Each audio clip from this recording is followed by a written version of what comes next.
Bonjour à tous, je suis contente de vous retrouver cette semaine pour une nouvelle vidéo dans laquelle je vais répondre à la question de Françoise qui me demande comment gérer le stress et les crises d'angoisse.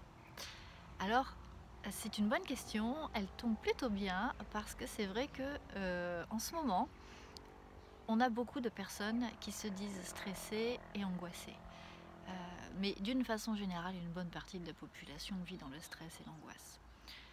C'est un sujet, on va dire, que je connais bien, puisque j'ai moi-même connu le stress et les crises d'angoisse pendant longtemps, une bonne partie de ma vie, je dois dire. Euh, Ça a commencé dans mon enfance au final, et ça s'est terminé il y a quelques années maintenant. Donc déjà, il y a un espoir pour ceux qui sont stressés et angoissés. On peut vivre avec et on peut, est-ce que je vais oser dire le mot s'en débarrasser? Est-ce que moi je suis vraiment débarrassée du stress et des crises d'angoisse? Moi, je vais dire que oui. Je vais dire que oui parce que, comme tout le monde, ça m'arrive encore d'avoir des coups, des montées d'adrénaline ou ce genre de choses, mais je n'ai plus, depuis des années maintenant, eu une crise d'angoisse ou une montée de stress ou un stress qui serait toujours au même niveau. Euh, alors, Françoise m'a pas vraiment expliqué quel type de crise elle faisait. Mais souvent, les crises d'angoisse, elles ont un impact physique sur nous. C'est-à-dire que on peut trembler, on peut faire de la titanie, on peut faire de la spasmophilie, on peut avoir du mal à respirer, on peut commencer à transpirer, à avoir les mains moites, on peut avoir la nausée, la tête qui tourne. Il y a plein de manifestations physiques aux crises d'angoisse. Et les crises d'angoisse, oui, on peut les calmer quand elles arrivent. Et pour les calmer, au final, il y a des tas de techniques qui permettent de faire redescendre la pression. Alors, il y a toutes les techniques liées aux respirations, euh, toutes les techniques liées à la pleine conscience, toutes les nouvelles techniques, je pense notamment à l'EFT ou à ces... Alors je ne sais pas le nom, comment ça s'appelle cette technique. Enfin, on appuie sur certains points du visage ou du corps. La kinésiologie par exemple, certaines techniques de kinésiologie peuvent effectivement aider à faire passer une crise d'angoisse. La crise d'angoisse, elle se manifeste quand le degré de stress est toujours très élevé et à un moment il y a un élément déclencheur, il y a quelque chose qui arrive et pif, là ça monte en flèche et au final tout vous échappe. Donc on peut traiter la crise d'angoisse quand elle se produit par différentes techniques, par différents exercices que vous pouvez apprendre très facilement et que moi j'apprends souvent aux clients qui viennent me consulter pour ces thématiques-là.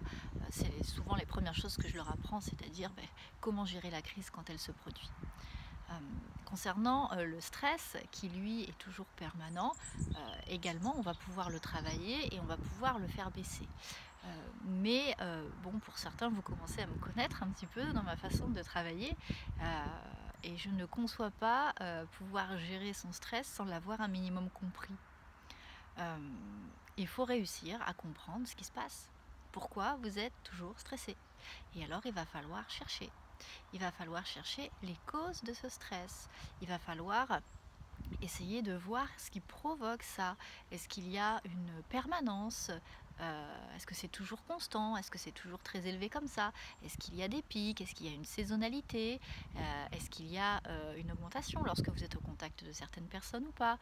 Et en fait, il va falloir déjà décortiquer ce stress pour essayer de le comprendre. Parce que moi, je pense vraiment qu'à partir du moment où on comprend les choses, il est beaucoup plus facile d'agir dessus.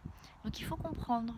Comment on comprend son stress? Il faut travailler sur soi. Il n'y a pas 36 solutions. Il faut faire un retour vers soi. Parce que souvent, on a tendance, quand on a un problème, à regarder ailleurs, à regarder dehors. C'est la faute du boulot, c'est la faute de ma mère, c'est la faute de ma famille, c'est la faute de mon conjoint, c'est la faute de mes enfants. Au final, parfois, quand on s'écoute, c'est la faute de tout le monde, sauf nous. Mais n'oubliez jamais, et je sais que ça peut choquer certaines personnes qui sont peut-être pas prêtes à l'entendre, mais généralement, le problème, il vient surtout de nous. Alors c'est sûr que l'entourage peut ne pas aider, mais ce qui va provoquer ce stress, c'est la façon dont nous, on va réagir par rapport aux événements qui sont extérieurs à nous. C'est-à-dire la position qu'on va choisir d'avoir en fonction de ce que notre entourage peut nous dire ou de ce qui peut se passer au boulot. Donc, ouais, je suis désolée, à un moment, avant d'accuser tous les autres, il faut déjà regarder vers soi et de voir comment nous, comment vous, comment je me positionne par rapport à ce stress et qu'est-ce que je fais qui l'entretient. Parce qu'on l'entretient, ce stress, on ne s'en rend pas compte, mais on finit par l'entretenir. Alors, on est aidé, hein, je vous rassure, je l'entretiens moi-même et les gens bien attentionnés qui nous entourent nous aident à l'entretenir également. Mais avant d'aller s'attaquer à notre entourage, qui ont peut-être un rôle à jouer dans ce stress, commençons déjà par nous. Regardons, faisons retour vers nous et voyons déjà comment nous, on gère cette situation, comment on interprète, comment on réagit et surtout pourquoi on fait ça. Pourquoi? Eh ouais, c'est quoi l'intérêt caché? C'est quoi le message qu'il y a là-dessous? Alors bon, pour aller chercher les causes et pour comprendre, soit vous êtes capable de le faire vous-même par le biais de simple introspection, et auquel cas c'est très bien. Pour d'autres, eh bien, vous allez utiliser des méthodes comme la psychothérapie. Oui, je sais, c'est un mot qu'on n'aime pas trop entendre, mais il y a des bons psys hein, sur cette planète, et donc il ne faut pas hésiter à faire appel à eux. Et puis on peut aussi utiliser, alors si on n'avait pas envie de... Alors, la psychothérapie, ça dure des années, hein, souvent c'est parfois très long. Pour ceux qui n'ont pas envie de partir dans une démarche qui va durer des mois et des années, effectivement, par le biais de l'hypnose, on va beaucoup réduire le délai. Généralement, entre 5 et 10 séances, c'est suffisant pour comprendre comment ça fonctionne et comment agir dessus. Donc oui, il faut comprendre. Moi, comment je fais pour gérer mon stress? Alors, comment je faisais et comment je l'entretiens aujourd'hui? C'est-à-dire que j'ai longtemps été stressée, j'ai fait des choses, j'ai mené des actions qui m'ont permis de le faire quasiment disparaître, de faire disparaître mes crises d'angoisse. Mais une fois que j'ai eu cette réussite, je continue à entretenir ce résultat. C'est-à-dire je fais tout pour ne pas le laisser revenir. Alors moi personnellement, ce qui a marché c'est pour moi, mais ça ne veut pas dire que ça marchera forcément pour vous. J'ai beaucoup donc utilisé les techniques de respiration, les techniques de méditation. Moi c'est vraiment la méditation qui m'a vraiment aidée pendant les crises, mais pas que. Pendant les crises, c'est surtout la respiration ou la focalisation sur un objet extérieur qui m'a beaucoup aidée. J'avais une pierre fétiche, un beau caillou, et aujourd'hui c'est resté, j'aime toujours les pierres. Et la méditation, moi, m'a beaucoup aidée. J'ai pratiqué, j'ai appris, j'ai commencé à faire des méditations de pleine conscience. Après, je me suis diversifiée dans la méditation.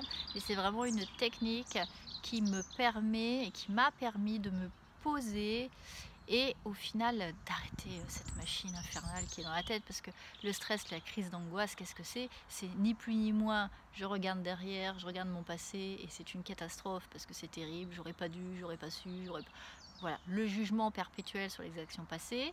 Ou alors je regarde droit devant et mon Dieu, c'est terrible, l'avenir est sombre, il est noir, et au final c'est ça qui entretient votre stress et qui fait que vous pouvez provoquer vous-même des crises d'angoisse.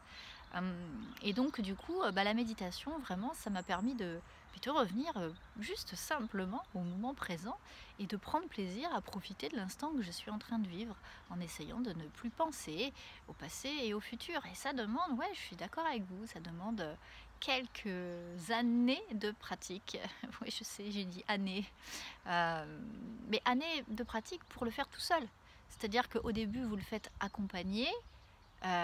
Et après, quand vous avez acquis de bonnes bases, vous pouvez le faire tout seul. Et moi, maintenant, je le fais toute seule.